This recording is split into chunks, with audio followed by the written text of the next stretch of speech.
ಇವತ್ತು ಬೆಳಗ್ಗೆ ನಮ್ಮ ಹುಬ್ಬಳ್ಳಿ ಗ್ರಾಮೀಣ ಪೊಲೀಸ್ ಸ್ಟೇಷನ್ ಲಿಮಿಟ್ಸ್ ಬರ್ತಕ್ಕಂಥ ಹುಬ್ಬಳ್ಳಿ ನವಲಗುಂದ ರೋಡ್ ಇಂಗಳ್ ಕ್ರಾಸ್ ಹತ್ತಿರ ಒಂದು ಕಾರು ಮತ್ತು ಲಾರಿ ನಡುವೆ ಆಕ್ಸಿಡೆಂಟ್ ಆಗುತ್ತೆ. ಈ ಸಂಬಂಧಪಟ್ಟಂಗೆ ಕಾರಲ್ಲಿದ್ದ 5 ಜನ ಸ್ಪಾಟಲ್ಲಿ ಡೆತ್ ಆಗ್ತಾರೆ. ಈ ಸಂಬಂಧಪಟ್ಟಂಗೆ ಆಲ್ರೆಡಿ ನಾವು ಸಂಬಂಧಪಟ್ಟವ್ರಿಗೆ ಮಾಹಿತಿ ಕೊಟ್ಟು ಅವರಿಂದ ಪ್ರಕರಣ ತೆಗೆದುಕೊಂಡು ಪ್ರಕರಣ ದಾಖಲಿಸ್ಕೊಂಡು ತನಿಖೆ ಕೈಗೊಳ್ತೇವೆ. ಅವರು ಕಾರಲ್ಲಿದ್ದವರು ಸಾಗರದಿಂದ ಬಾಗಲಕೋಟೆ ಹೋಗ್ತಾಯಿದ್ರು.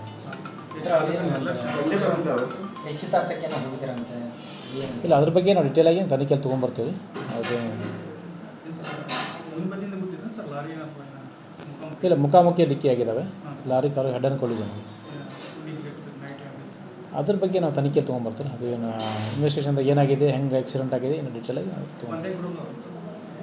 ಶೆಟ್ಟಿ ಫ್ಯಾಮಿಲಿ ಇದ್ದಾರೆ, ಕ್ಲೋಸ್ ರಿಲೇಟಿವ್ಸು. ಸರ್, ಅವರು ಲಾರಿದವರು ಮಾಲಕರು ಯಾರು? ಇಲ್ಲಿ ನಮ್ಮ ಮಹಾನಗರ ಪಾಲಿಕೆ ಸದಸ್ಯರದೇನೋ ಕಾರ್ಪೊರೇಟರ್ದೇನೋ ಸೇರಿ ಸಂಬಂಧಪಟ್ಟಿದೆ. ಅದು ಲಾರಿ ವೆಹಿಕಲ್ ಸಿಕ್ಕಿದೆ, ಲಾರಿ ಡ್ರೈವರ್ ಇದ್ದಾರೆ. ನಮ್ಮ ಹತ್ರ ಡಿಟೇಲ್ ಆಗಿ ನಾನು ತನಿಖೆ ತೊಗೊಂಡ್ಬರ್ತೀನಿ.